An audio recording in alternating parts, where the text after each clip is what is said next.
Okay, I think we're recording. Throw your name on here. It is currently second hour, and this is our last set of notes. Okay, what we are doing today, our final lesson that we are doing, is we are going through and we are looking at the three types of graphs that we've made. So box plots, dot plots, histograms. And we are analyzing graphs. And on all of these ones, there's two graphs. You are going to compare the two graphs. So we have learned in 7.2 how to make dot plots and histograms. And in 7.5, we learned how to make box plots. We want to not only be able to make graphs, we want to be able to look at a graph that someone else made and then make conclusions from the graph. Your note sheet has a, why can I not think, box plot and a dot plot, or actually two box plots and two dot plots. There is not a histogram on your note sheet, but histograms are almost the same. We made them with dot plots, so it's a lot of the similar stuff. So you'll be fine. We just couldn't fit everything on your note sheet.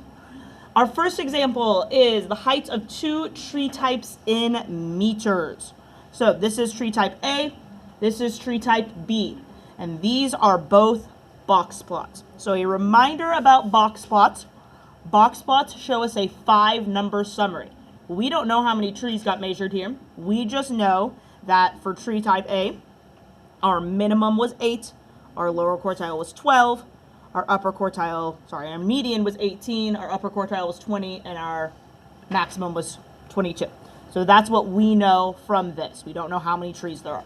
So the first thing that we're asked to do is to analyze both graphs and get the median, range, and interquartile range from both of them. So for type A, our median's right here. So our median is 18. Zoom out just a little bit behind my mouse. Okay, for type B, our median is right here. So our median is 16.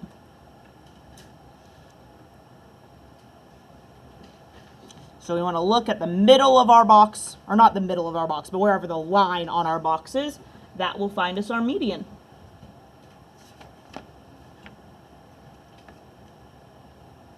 Okay, next thing that we can do from box plots is we can find our ranges. So our range is our maximum minus our minimum. For tree type A, what is our maximum? 22. So yep, 22. And what's our minimum? 8.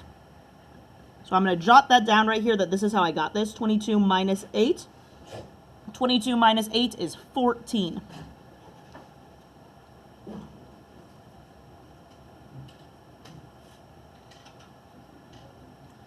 Okay, for tree type B, our range, what's our maximum?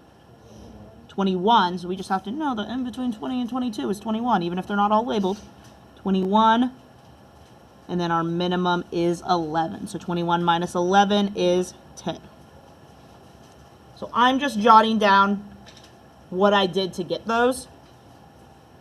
Since these are notes, it's nice to take note of things. You can add that in, you can not add that in, I don't care. Okay, and then the last thing that we're asked to find is our interquartile range. Anybody remember what our interquartile range is? Yeah, so it's the range between the lower quartile and the upper quartile. So we want to do the upper quartile minus the lower quartile. So for this one, it's going to be 20 minus 12.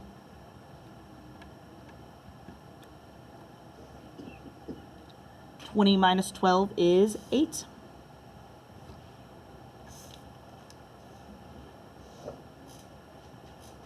Then, what do you guys notice about the interquartile range of type B?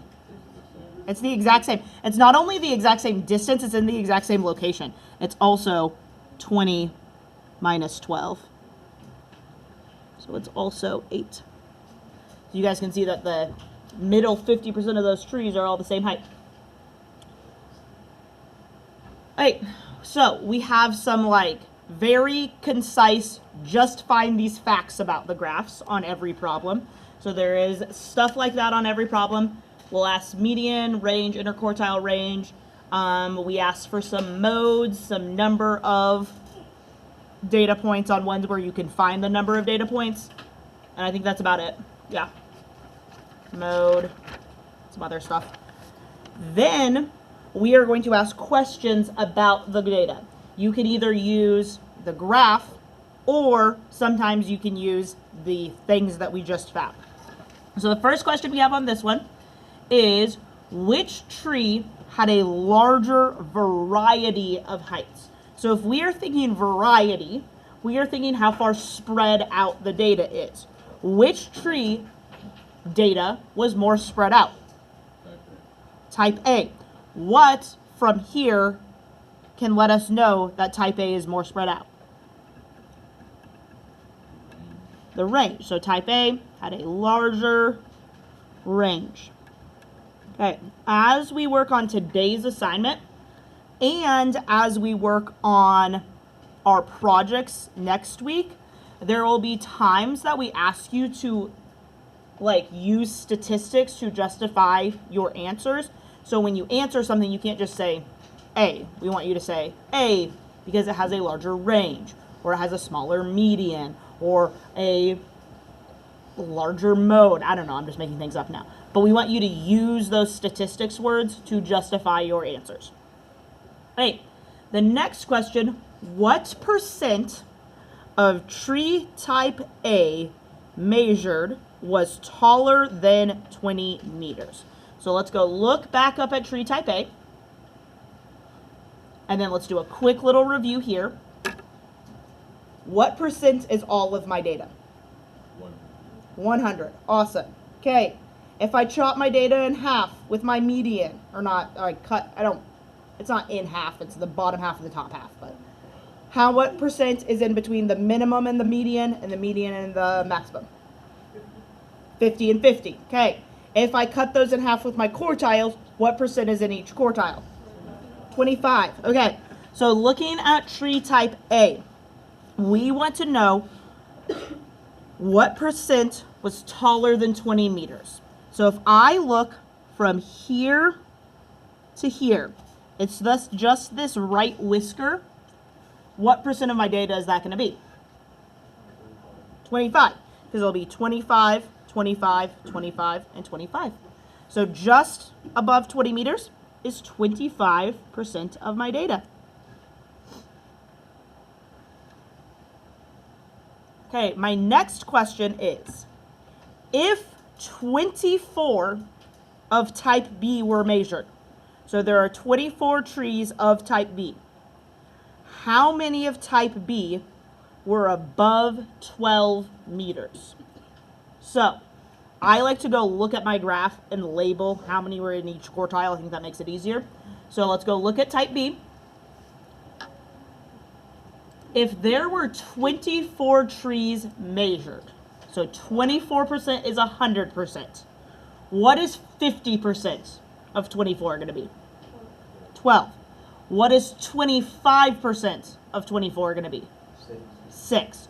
So each quartile is going to be 6, 6, 6, and 6. So each quartile has 6 trees in it. Okay, so the question is, how many of type B were above 12 meters? So 12 meters is right here. So it's going to be 1, 2, 3 of the quartiles. So it's going to be 6, 12, 18 of the trees.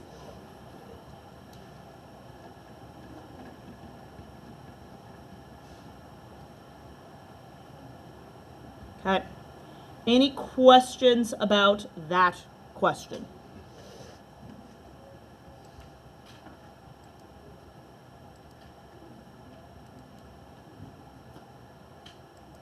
All right. The last question we have is, if 10 of type A were above 20 meters, how many type A trees were measured? So, moving back to type A, we have 10 trees that were above 20 meters. So this little section here is 10. If there are 10 trees from the upper quartile to the maximum, how many trees are in this section? 10. And how many trees are in this section? 10.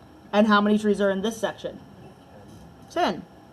So if you know one quartile, then you can figure out how many 4 quartiles is going to be.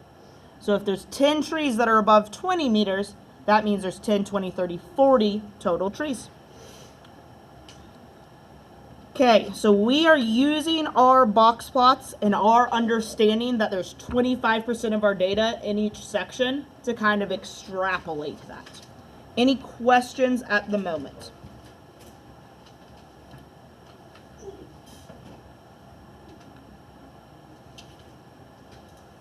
Hey, let's look at one more example on the back of here, and then I will go grab your assignments so you guys can get started working on them. Okay, so this one is a dot plot. The ages of campers at 2 summer camps. So Camp Riverside, Camp Lake Trail. The first thing it asks is the number of campers. How can we figure out how many campers are at each camp? Roman? We could take the dots from each one and add together. Or Well, yeah, we know we want them separately. We just want number of campers separately. So how do we figure out how many campers there were? It's not complicated. the dots for each one. Yeah, we just count them. Is that what you're going to say?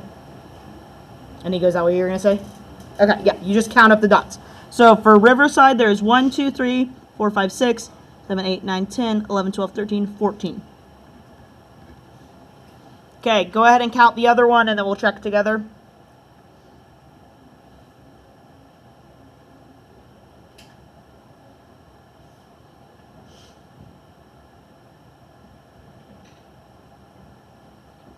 How many did you guys get for Lake Trail?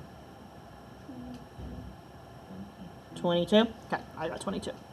So if I got 22, and a couple other people got 22, hopefully we're all right and we're not all wrong. Okay, let's talk about medians from dot plots.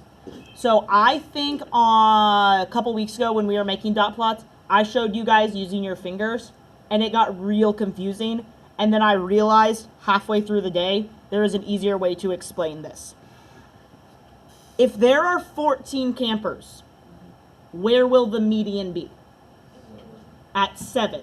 So instead of having to count from both sides, you could just count 7 in from one side. So we could count in 1, 2, 3, 4, 5, 6, 7, and I would end up on 12.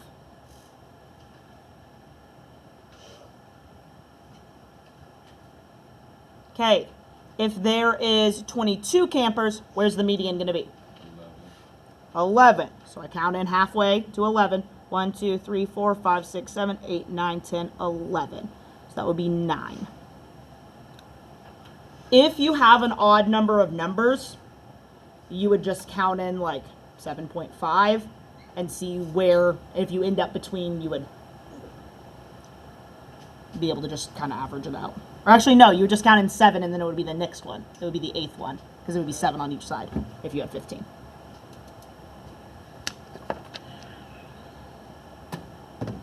Okay. Range. What is the oldest camper at Riverside? 14. What's the youngest camper? 9. So 14 minus 9 is 5. At Lake Trail, what's the oldest camper? 17. What's the youngest camper? What is a 4-year-old doing at camp? 17 minus 4 is 13. I'll assume it's like a day camp. Or like the owner's kid. Okay, then modes. What is the most common age at Riverside? 12. What is the most common age at Lake Trail? 7, 8, 9. Okay. Why was 5 scared of 6? 7, 8, 9. Yeah, so we have 3 modes. We have to list them all. 7, 8, 9.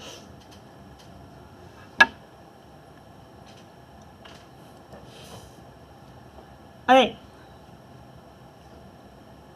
Which camp has older campers? Camp Lake Trail. Well, are you talking about in total? Okay, so I think we could answer this question either way using statistics. So, Anigo, what were you going to say? I'm gonna say it's Camp Riverside since they have more you know, I don't know how to explain it. What statistic for Riverside is greater? The number of them, they have a higher age range. Look at everything we did here. Yeah, they have a higher range. Riverside does not have a higher range. Lake Trail has a higher range. Oh, Riverside. I thought you said Riverside. I thought you said Okay, so you are saying that Lake Trail has the higher range. higher range and the higher maximum too. Okay, so we could say Lake Trail, and we could say that they have a, well, range isn't necessarily going, because it could be a range, it could be a bigger range and be from 0 to 13, and they wouldn't have. So I'm going to say Lake Trail has a higher max age. Because that 14, 15, 17-year-old is what makes Lake Trail seem like they have older campers, right? Okay. Is there anyone who thinks Riverside has older campers? Anyone other than Inigo have opinions on this? Why would Riverside have older campers? Roman. Because the total amount of age is greater. The number of campers? I feel like it's because we got like more kids. Michaela. They don't have like a lower amount, like a lower age. So they don't have like all these 4, 5, 6, 7, 8-year-olds. The trail is like the every week. Yeah. So what piece of statistics from Riverside? Inigo? Because they have a higher age average. Yes. So Riverside has a much higher median. So on your assignment, I wrote down on multiple questions varies, make sure they defend their answer. So I would accept either of these answers. I would accept if you said Lake Trail because they have a higher maximum age. They have a 17-year-old. I would accept Riverside if you said they had a higher median. But you have to pick an answer and you have to defend it with statistics.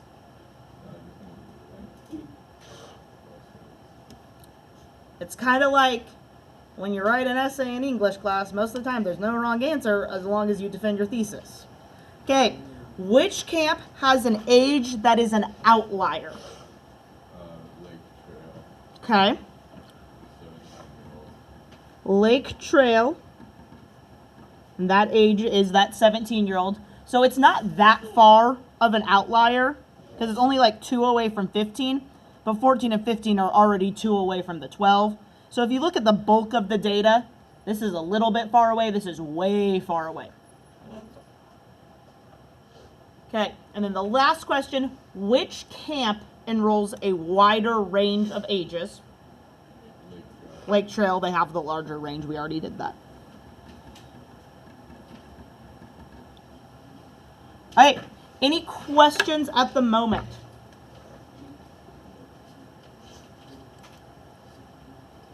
Okay, let me stop this recording then.